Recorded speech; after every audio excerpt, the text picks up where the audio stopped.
Welcome to Inside Startup Investing, the only podcast where you can invest in every guest.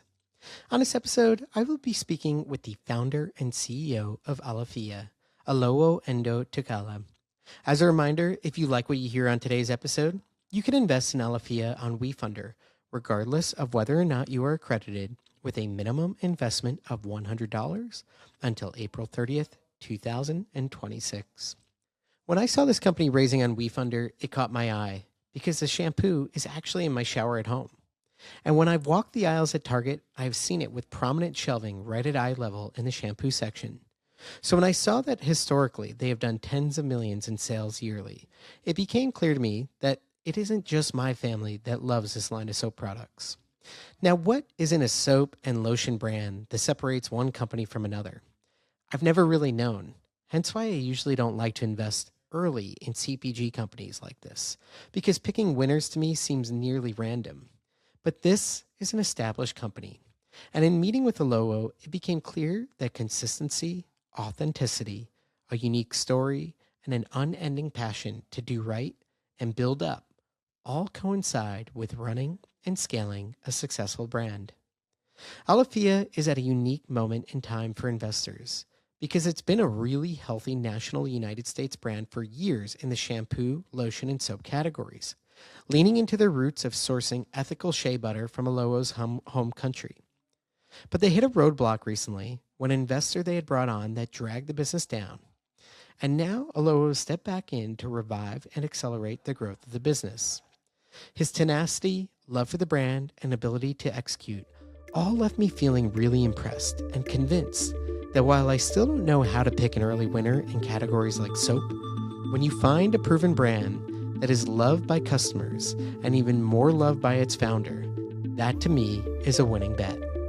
So with that, let's get on to the show and learn more about why we at Kingscrowd Capital are backing Alaffia.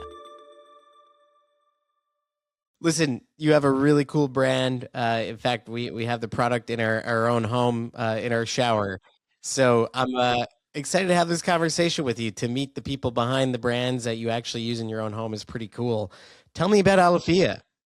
Alaffia I see it as a journey to where we come about a new form of a model.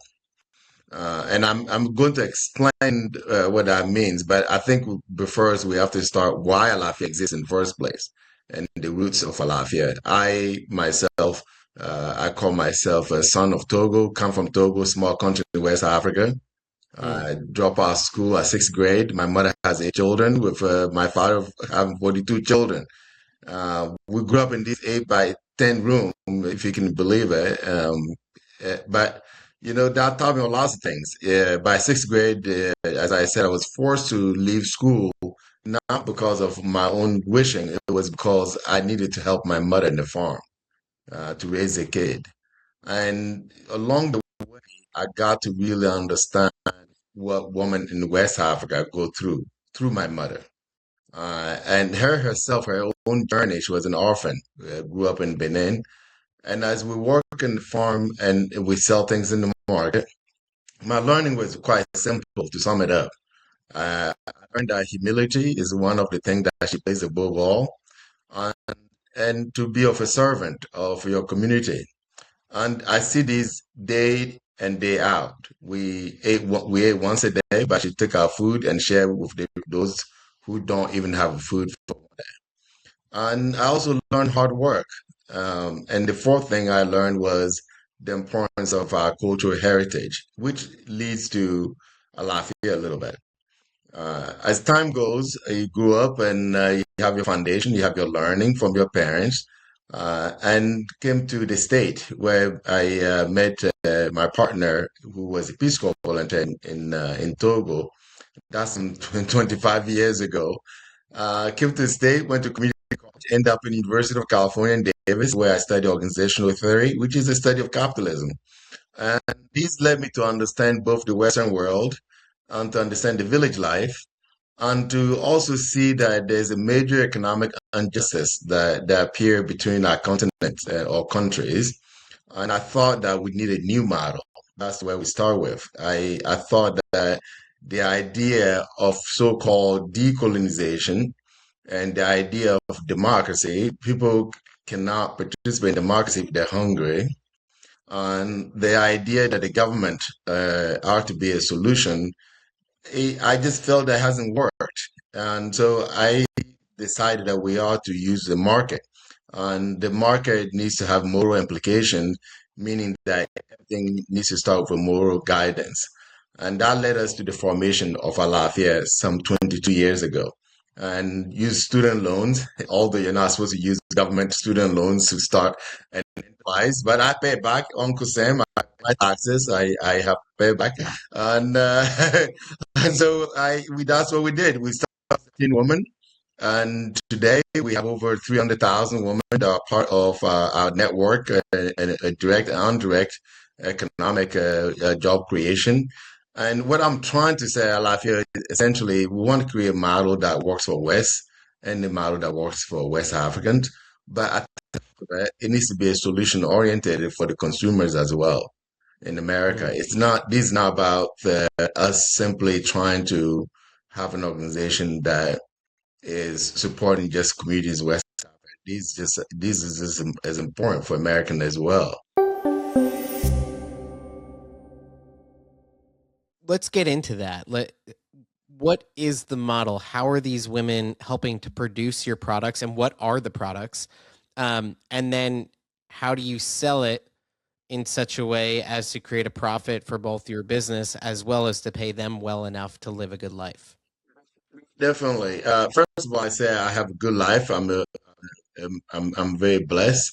If you say, if you come from a place where you're sharing 8 by 10 room with 8 children and your bed that you sleep in every day is bigger than that, you have to be grateful. And I think often we forget to count our blessings. And I do, and I mean that I do have a very good life. So the way in which we work and what is the model, as you ask, and this is not just an Alafia model. We have to remember something here. We talk to entrepreneurs, investors, business leaders, including yourself around the world.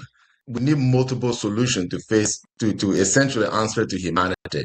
How does that work in our case? Every Mm. geography is different, and we have to find solutions that work for different geography. We look within the West Africa, and when you see you look West Africa on the coastal areas, we'll talk about Accra, Lagos, Lomé, Abidjan, all these major cities, right, in Dakar, as the hub. Nobody talks about you go 300 kilometers in, some 200 miles up the country. Mhm. That represents 70% of the West Africans.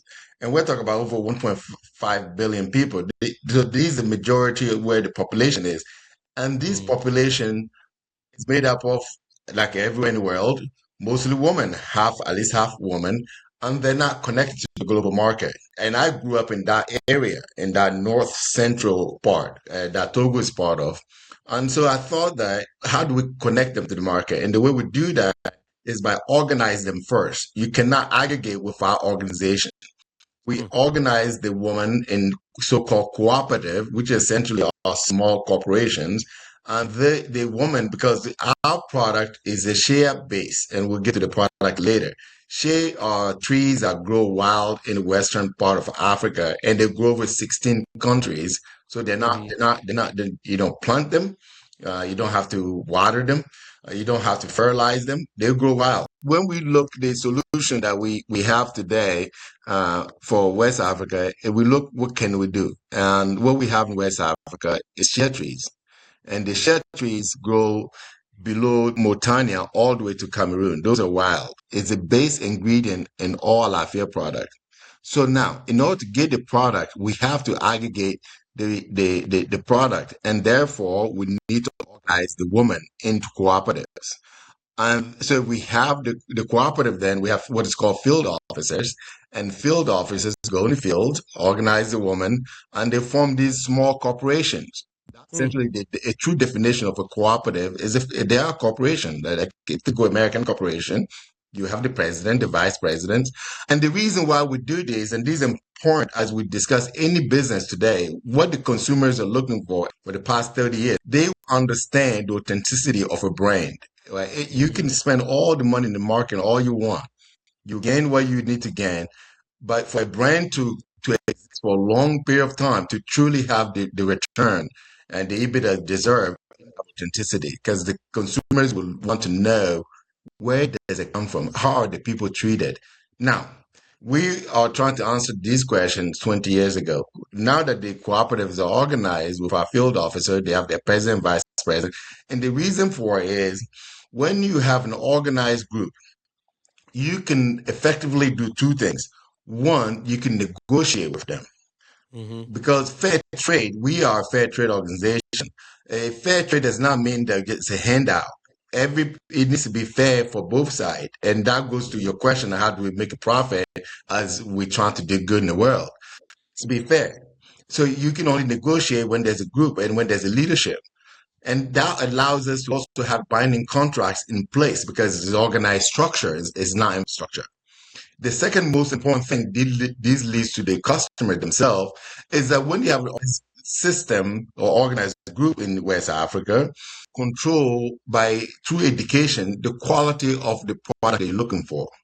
And the quality of the ingredients result in the quality of a finished product. I have an Alaffia lotion on my hand here.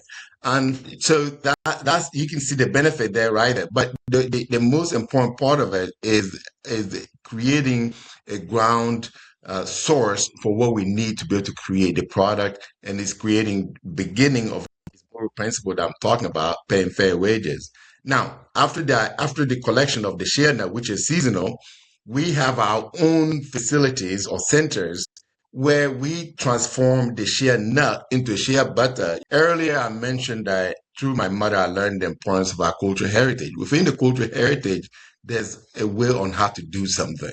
And so we use those traditional methods, but we use it at a scale, right? We use it at a large scale to be able to support the whole American market.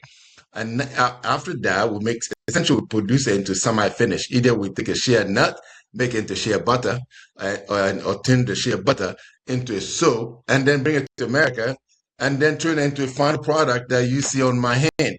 And the thing that I'm trying to say here is that every country have their best. We can do certain things in West Africa. America can do certain things. We should support both nations or both countries or continents to do what they can do. And when we do that, then everybody is being served. And so that, but there's more of the matter. That's the economic side of things. That's a direct economic generation. On that front, in terms of how these women get paid in your home country, does that the wages that they're getting paid, is that above what they would necessarily get otherwise, and what does that allow them to do in their own lives? The question that we have to ask is every organization, including in America, and I believe all corporations, even sole proprietorships, are to be solving their community problems. Right? And now we know that reducing poverty means that people need to have stable income and they need to have wages. And so for in case of Alaffia, we're paying between 15 to 25% above local market price. And we can still do that and still be able to have 60% margin on our product. Yeah. And that doesn't take away. That's where I said the morality, or you can call it social enterprise, has implications, right? And now when we talk about, the entity that folks would be investing in here in the United States, you've built a really good business. I mean, you have what, 20 plus million in annual sales historically. You're on shelves across the United States in some of the biggest stores. How did you get there? How did you make that happen to create this national brand that's really well regarded? Thank you. I think we can start with the well-regarded part. The well-regarded part goes back to that authenticity that I mentioned. Even before you do anything, you cannot, I believe, founders are to be, again, creating solutions and are to be true to what they believe. And if you believe in something, I think you find a way. In our case, we didn't have all the big word that we use today in terms of the strategic planning. Yes, we have it today, but we're talking about 20 years ago. We didn't have that. But what we did do is we're persistent on knowing that we have to be on the shelf because we know the money is on the brand side. That is just a pure fact. So in order to have any meaningful impact, you have to activate on the brand side. How do we get there? One is because we refuse to give up. Because our mission is to produce solution for American and as well to ensure that the communities in West Africa can have job. And I used to go to trade fair. I'll keep it very simple and short. I go street fairs and say, I got y'all shea butter and this is fair trade and it's good for you. And people try it. The days of the library, you go to the library, you can get a book. Now you find the last thing online. How do you make lotion? How do you make soap? And honestly, that's how we did it. We learned. And luckily, Rose has a biochemistry background. And from there, we just go one step at a time, build one, start from the West Coast and build ourselves all the way to the East Coast, one store at a time. And over time, you start to create the momentum. You start to create momentum where the retailers they have numbers, they can see what's moving off the shelf. But it comes down to you to really answer your question, how? The how is because it was a solution. Americans need a product that's clean, that's ethical, and that is affordable.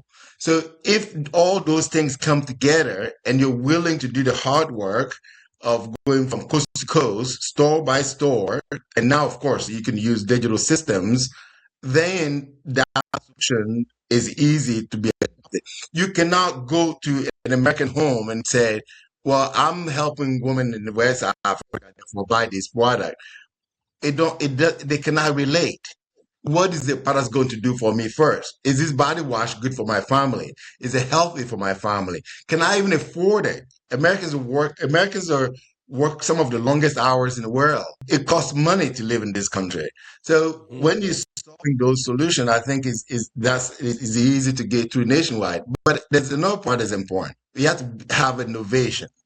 Just have a product and be relevant 5 years ago or today doesn't mean that you're going to be relevant tomorrow. If you take a lotion, for instance, maybe the ingredients doesn't change fundamentally, but people are interested in different scents. They don't want lavender anymore. Now they want lang lang, or they want rose, or they want something else. But there are major innovations that also need to take place. The size of the bottle, the thickness of a product. We have to look the whole nation and be very focused on understanding that who are we making the product for and what solution do they need? And then the mission can follow. So, Olowo, I know that the company has had some challenging times as well of recent. Talk to me about why those things occurred and how you've been able to start turning things around. When we first started Alaffia 22 years ago, we grew that to over 130 million market. Aside from using student loan, as I mentioned earlier, we never had investors. And I happened to participate some 22 years later and thinking that by having minority investors could help bring the skill set necessary to scale even more. If we don't sell product, we cannot create the impact. And that was the intention. It wasn't even because we needed the money. We were profitable and just for 20 years. And long story short, it was misaligned in values and principles. And I was not willing to compromise what the brand stand for. Because once you have a brand, on a nationwide brand, believe based on a grassroots, and I know we have a digital world system today, but Alaffia is a grassroots enterprise. They're not all of them on social, but they understand the brand. Just like you say, you have the brand in your own bathroom. It doesn't mean that you find on social. You probably find on a shelf somewhere through the grassroots. So what I'm trying to say is that you cannot compromise on the key ethics that the brand is, the DNA of the brand. That's your point of differentiation. And I felt that I was being compromised by the investors, and I left. I left for 2 years, wait for my non-compete to expire, Whole Foods market, and tell Whole Food we got to somehow continue the mission and make the world a safer place. And Whole Foods said, well, you create innovation, we need innovation. And we decided to start a new brand because essentially what I was trying to do is the woman can work. Africa can make shea butter all day long, but we need a place to sell it.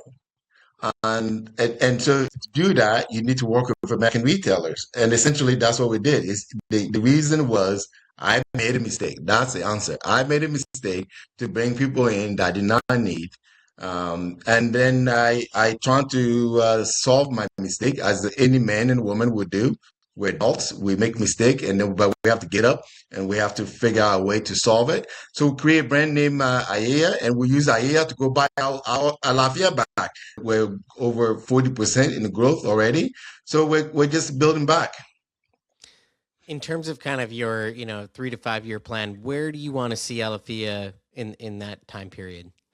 It's very simple. I have no doubt that within 4 years we can reach 100 million in revenue. And this is gross revenue on our side, not market side. And I also see our impact increasing as well because again, our revenue needs to be a function of the impact. And we, currently we have not talked about the various impact that we do, but we're hoping that we can be giving clean water to at least 500,000 people within 3 years. And we do it already, but those are numbers that we're looking based on our projection sales, and those are committed sales, and also that are aligned with our innovations that we can be rolling out. In fact, we roll out innovations every 4 months, and we can do that for the next 4 years. Every 4 months, we can launch a national product. So we see our growth trajectory, as I said already, our nose is up, and we're grateful. One thing that will not change, the mission that the organization stands for. For those investors who are on the line, I want to give you the last word here. What do you want them to know? I think it's quite simple. The brand, it is not me. It may sound as I'm the brand. This is a model. The model, if any investor today that want to participate, even in technology, not the CPG, even technology. If I'm investing, I want to invest in an organization of the future. Meaning the organization that will be relevant. And relevancy is an organization that are creating solution for families in America. It doesn't matter what product you have. And I believe that Alaffia does that. We're creating solutions that is making the world a safer place. And at the same time, it's profitable. Profitable means that you have customers that will come back and buy again. Repeat purchase. And if you stand by your principles, then customers will come back and the growth will continue. If you like what you heard on the show today, you can invest $100 or more in Alaffia on WeFunder until April 30th, 2026. And of course, if you want to learn more about why Alaffia scored a 4.5 out of 5 on the Kingscrowd proprietary rating scale, as well as an investment from Kingscrowd Capital, you can go to kingscrowd.com and search Alaffia. And as always, if you like what you heard on the show today, please like, subscribe, and share our podcast wherever you listen so more investors like you can find us. Thanks for tuning in and happy investing.